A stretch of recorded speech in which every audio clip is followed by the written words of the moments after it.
Salut les cinéphiles, aujourd'hui on vous retrouve pour une deuxième vidéo.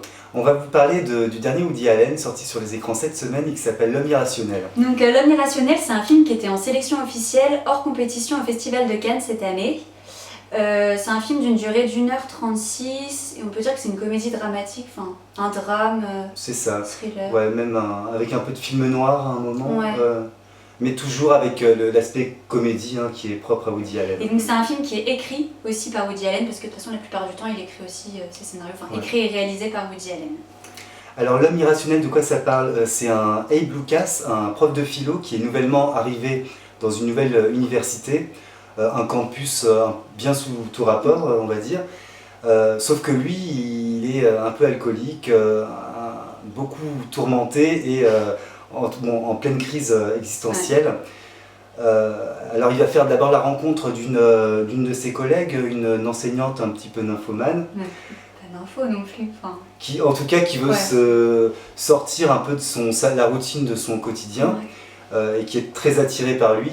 Et puis une étudiante, donc jouée par Emma Stone, avec qui il va se lier d'amitié. Il est complètement déprimé, il n'a plus vraiment de goût à la vie. Et du coup, le film et sa vie en fait vont prendre une toute autre tournure quand un jour il surprend dans un café la conversation d'un autre groupe de personnes.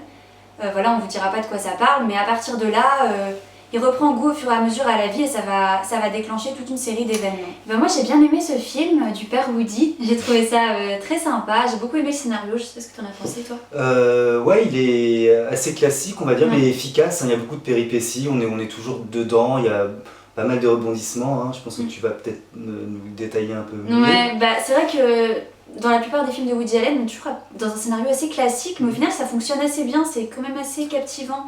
Même si oui, je suis d'accord, on s'ennuie jamais. Ouais. C'est qu'en fait j'ai l'impression, dans les films de Woody Allen, et y compris dans celui-ci, qu'on part toujours d'une histoire, d'un pitch assez simple, assez basique pour aller vers quelque chose de beaucoup plus complexe. C'est-à-dire qu'à partir d'une histoire simple, une histoire de base lambda, il arrive à nous emmener vers une histoire totalement plus complexe, avec des ficelles, une espèce d'engrenage, une histoire beaucoup plus captivante. Ouais. Et du coup, c'est assez bien construit, avec des personnages qui sont assez bien caractérisés, qui ont chacun leur univers, un univers qui leur est propre. J'ai souvent l'impression d'ailleurs que dans les films de Woody Allen, on est souvent dans un mécanisme de cause à effet. Moi, c'est ce que j'ai ressenti par rapport à ce film. C'est-à-dire qu'on part d'une situation A qui entraînera une situation B, qui entraînera une situation C. Il y a toujours un retournement de situation par rapport à un événement qui est arrivé. Un événement en entraîne un autre et tout. Du coup, on est toujours dans un cycle perpétuel. Du coup, c'est ça aussi qui donne le rythme au film, j'ai l'impression. Ouais, c'est ça. Et puis sans tout dévoiler, il y a toujours une part de destin qui fait qu'une situation F, par exemple, va découler d'une situation antérieure. Il y a pas mal de clins d'œil. Ouais. Je suis tout à fait d'accord avec ça. Et c'est vrai, tout est lié comme si finalement l'histoire était déjà écrite et que les personnages pouvaient faire ce qu'ils voulaient, parce qu'il parle de pas mal de philosophie, de l'existentialisme et tout, comme quoi on est chacun maître de sa vie, mais finalement, ce que nous dit Woody Allen, j'ai l'impression, c'est que oui et non, pas tant que ça, quoi. Donc moi j'ai bien aimé les dialogues, à chaque fois chez Woody Allen, c'est très bien écrit, il y a toujours un cynisme, mais c'est toujours très drôle, il peut parler de la mort, du suicide, de la dépression, c'est toujours ces thèmes qui reviennent tout le temps, mais à chaque fois on rigole bien. C'est tout à fait ça que j'aime avec Woody Allen, c'est en fait qu'il a la particularité de rendre drôle des situations qui à la base ne le sont pas du tout. Il dédramatise les situations. C'est ça. C'est ça qui est sympa. J'ai trouvé qu'il y avait un vrai travail de mise en scène, c'est pas une mise en scène classique, banale. Là on a pas tant de plans fixes, j'ai l'impression. La caméra est toujours au mouvement, surtout au début du film. On a beaucoup de panoramiques, de travelling. On a eu 1 ou 2 plans séquences, je crois. Après, je les ai pas trop comptés. Mais du coup, on est dans une mise en scène assez dynamique, assez rythmée, je trouve. Et qui correspond bien au scénario. C'est-à-dire qu'au début du film, le scénario se met en place de façon assez rapide. Les scènes s'enchaînent assez rapidement. Et du coup, la mise en scène est beaucoup plus dynamique. On n'est pas du tout dans des plans fixes. Et tandis qu'après, quand l'histoire se met en place, là, il y a peut-être un peu plus de plans fixes. Et du coup... la mise en scène est beaucoup plus douce, j'ai l'impression. Et je sais pas si tu as remarqué, mais moi ce que j'ai bien aimé c'est la photographie, l'image, les couleurs, la lumière et tout. Et j'ai vu que c'était un chef-op, je sais plus comment il s'appelle le chef-op, je l'ai noté. Le chef-op de Woody Allen, il a un nom trop bizarre. Il s'appelle Darius Konji, En je sais effet. pas, Darius Konji. Voilà, quelque chose C'est un comme ça. franco-iranien, enfin, c'est un franco-iranien. Et c'est lui en fait qui fait la photographie dans la plupart des films de Woody Allen. Et franchement, à chaque fois, c'est une super Ah oui, belle donc il photographie. reste vraiment fidèle à son équipe, Woody Allen. Bah, pas dans tous ses films, c'est Ouais. pas lui dans tous ses films, mais je crois que c'est lui dans To Run With Love, dans Magic in the Moonlight et dans quelques autres films de Woody Allen, pas tous, mais pour la plupart. Et il y a un gros travail de photographie, et franchement les couleurs sont magnifiques, la lumière est top. Enfin, je trouve que on a l'impression d'être un peu dans un film des années 60. Ça retranscrit un peu C'est ça, mais l'univers des c'est années toujours 60. même je dirais un petit peu kitsch, Un mais peu à c'est la pas Mad Men aussi par péjoratif. rapport aux couleurs. Ouais, c'est ça, oui, il y a vraiment quelque chose, c'est assez couleur un petit peu Chaude. rouge, voilà, Ouais, voilà, un chaude. petit peu chaude et tout. Ouais. Et avec un petit grain, enfin, c'est pour ça que je dis que ça rappelle un peu les années 60. Enfin, c'est ça que un peu, bah, au final, peut-être un peu la pellicule. Ça rappelle peut-être un peu aussi la pellicule plutôt que le numérique. Enfin, je sais pas, l'atmosphère de la pellicule plutôt. Peut-être, mais c'est vrai qu'on est toujours dans des tons très chauds. Hein. Ouais, voilà. Ça, Et ça, franchement. mais c'est assez propre à Woody Allen, il me semble. C'est un peu sur la même image, mais j'aime bien, ça me gêne Mais pas. je sais pas, ouais, ça m'a vraiment frappé dans ce film-là plus que dans les Alors moi, autres. je suis un peu moins positif que toi sur la mise en scène. Enfin, ça me dérange pas, on va dire que je suis pas fondamentalement fan de Woody Allen. Simplement, je trouve qu'on retrouve toujours un petit peu la même chose. Alors, à l'image, ça me gêne pas. Enfin, Woody Allen a vraiment son style particulier. Ouais, c'est ça, c'est clair. Et c'est vrai que la photographie, comme tu l'as dit, est très soignée, c'est très beau. J'ai un peu plus de mal avec des petits détails qui reviennent toujours dans chacun de ses films. Alors, déjà, la BO jazzy. Ouais, c'est vrai que... on a l'impression qu'il passe toujours le même disque en fond. Bon, c'est pas gênant, ça colle à l'univers du film. Ouais. Et puis moi, un peu toutes ces phrases, on va dire, moi j'ai trouvé, même si j'ai beaucoup aimé l'aspect comique et dédramatisé, on va dire, des dialogues, mais j'ai plus de mal avec cette abondance de citations, voilà, enfin on va dire, tous les philosophes y passent. Bon, il y a toujours ce côté très intello, que pourtant je pense qu'il essaye de... C'est un peu une critique de la philosophie, mais d'un autre côté, on a l'impression qu'il est un peu obligé de mettre pratiquement dans chaque... Mais c'est vrai que dans tous dans ces chaque films, réplique, il y a de la philo à Woody Allen, c'est Là, pour impressionnant. le coup, bon, c'est l'histoire d'un prof de philo, donc c'est normal. Oui, mais même dans Ouais. les autres, il y a toujours des petites connotations un peu philosophiques. Voilà, mais on va dire, moi je trouve que c'est pour le spectateur, on va dire, qui s'y connaît, profane en philosophie. Quand on cite Kant ou Heidegger, enfin voilà, quand on connaît pas forcément toute l'œuvre de ces philosophes, c'est un peu trop, voilà, les dialogues sont un petit peu trop bavards. Par rapport à la morale du film, je sais pas vraiment comment est-ce que je pourrais la décrire. Pour moi, j'ai plutôt l'impression que à chaque fois dans les films de Woody Allen, dans celui-ci y compris, on est toujours dans des personnages qui sont face à leur destin, qui sont un peu pris au piège, pris à leur propre jeu.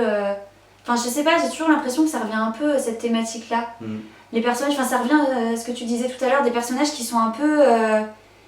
qui sont pris dans l'engrenage du destin, il y a un facteur chance qui est présent et à chaque fois, ils maîtrisent pas forcément ce qui leur arrive. Des fois, ils commencent à le maîtriser au début et puis à chaque fois, il y a la fatalité du destin et puis du coup qui fait que la situation se retourne complètement. C'est ça, oui, non, il y a tout à fait de ça. Après, il y a vraiment un thème qui m'a semblé intéressant, c'est sur toute la légitimité du meurtre, en fait, vu que à un moment, le crime est vu comme un art, hein, c'est le fait de résoudre le crime qui serait totalement parfait. Et puis, donc, il y a un des personnages qui est vraiment pris d'une sorte d'impulsion créatrice, comme ça, de frénésie, c'est ça. Et puis aussi sur qu'est-ce qui fait qu'un homme aurait le pouvoir de vie ou de mort sur un autre, et quand bien même cet autre homme serait néfaste à la société. Donc moi je trouvais ce point de vue et cette réflexion assez intéressante. Peut-être qu'elle n'est pas allée jusqu'au bout, vu que comme tu l'as dit, hein, ça mélange beaucoup de registres, beaucoup d'histoires, donc en fait finalement quand il y a une idée, elle est peut-être pas selon moi assez exploitée, parce qu'il y a autre chose. Il y a toujours beaucoup de choses dans ces films. Peut-être des fois un peu trop. C'est ça, oui. Puis le film est quand même assez court. Et puis il y a aussi un peu la confrontation en parlant, c'est que ça, on l'a dit, ça parle énormément de philosophie. Mais la critique, il me semble, que fait Woody Allen, c'est qu'il y a un décalage entre le monde des idées et puis le monde réel. Enfin, est-ce qu'on peut appliquer toujours ce que disent les philosophes? Alors moi, je ne me définirais pas comme un fan de Woody Allen. On va dire qu'il y a d'autres réalisateurs qui me touchent plus que son œuvre, mais j'aime bien tous les films, que ce soit dans n'importe quel registre, ceux qui sont plus comiques, ceux qui sont plus tragiques me plaisent. Il n'y en a aucun que j'ai détesté, il n'y en a aucun que j'ai adoré. Et donc celui-là en fait partie. C'est vraiment un Woody Allen pur jus. Donc les fans seront pas déroutés. Je pense que tous les fans de Woody Allen aimeront bien celui-là. Ouais, non, ouais, c'est bien. Voilà, donc on va dire j'ai préféré le fond que la forme. Je suis un peu moins sensible à sa mise en scène, on va dire, mais il y a vraiment des réflexions assez intéressantes. Simplement, peut-être que le petit bémol dans celui-là, c'est que je trouve qu'on hésite un petit peu trop entre la comédie et le tragique. Moi, j'ai trouvé que c'était plus proche du drame quand même que de la comédie. Ouais, oui, mais c'est peut-être sa façon. C'est dédramatiser aussi. Oui, c'est sa façon en fait de dédramatiser des situations. C'est le traitement qui fait on se détache un petit peu de l'histoire en elle-même. Et donc le traitement, c'est un peu la vision de Woody Allen, et c'est en ça que je la trouve un peu plus comique. Mais voilà, moi j'ai trouvé qu'on hésitait un peu entre les tons. Donc moi je mettrais la note de 2 sur 5. T'es sévère, non? Tu trouves peut-être un peu, mais je trouve qu'il y a des meilleurs Woody Allen, et je trouve qu'il se répète. Alors peut-être qu'il fait trop de films, tout simplement. Enfin, il fait un film par an. Moi j'ai l'impression de voir toujours un peu la même chose avec Woody Allen, mais même si c'est pas gênant, au moins il a son univers. Et ça c'est vraiment quelque chose de... tous les auteurs n'ont pas comme ça leur univers, leur thème, leur esthétique. Et Woody Allen a tout ça, mais simplement il se renouvelle pas assez. Alors peut-être qu'à 80 ans c'est dur. C'est ça, ouais. Et vous savez, j'avais regardé un documentaire sur Woody Allen et qui expliquait un petit peu la façon dont il écrivait ses scénarios. Il est vraiment de la vieille école. Je crois qu'il écrit ses scénarios sur une machine à écrire. Enfin, il me semble que j'avais... Enfin, c'était pas sur un ordi. Et en gros, et même sur des feuilles, il les écrit sur des feuilles et après il découpe. Genre il découpe des séquences qu'après il recolle sur d'autres feuilles, il inverse tout. Enfin, vraiment des trucs... C'est un manuel quoi, tu vois, c'est un peu... Ah ouais, et pas du tout... Du coup, c'est peut-être pour ça il reste dans son univers cinématographique et tout. C'est possible. Mais c'est original, tu vois. Enfin, d'ailleurs, regarde-le, ce documentaire, il est vraiment bien, il explique bien son travail, enfin, tout sur sa vie et tout. Ça s'appelle Woody Allen, le documentary. Je crois qu'il est sorti il y a 2 ans, je l'avais vu au cinéma. Personnellement, j'aime beaucoup Woody Allen, donc je trouvais que c'était assez intéressant. Et du coup, moi, je mettrais une note de 3, je pense, 3,5 peut-être. 3,5, ouais, je mettrais 3,5 parce que j'ai vraiment bien aimé. Bah écoutez, on vous conseille d'aller voir ce film. Dites-nous dans les commentaires si c'est le cas, si ça vous a plu ou si ça vous a pas plu. Et puis on vous retrouve bientôt avec une prochaine vidéo. Bye! À bientôt!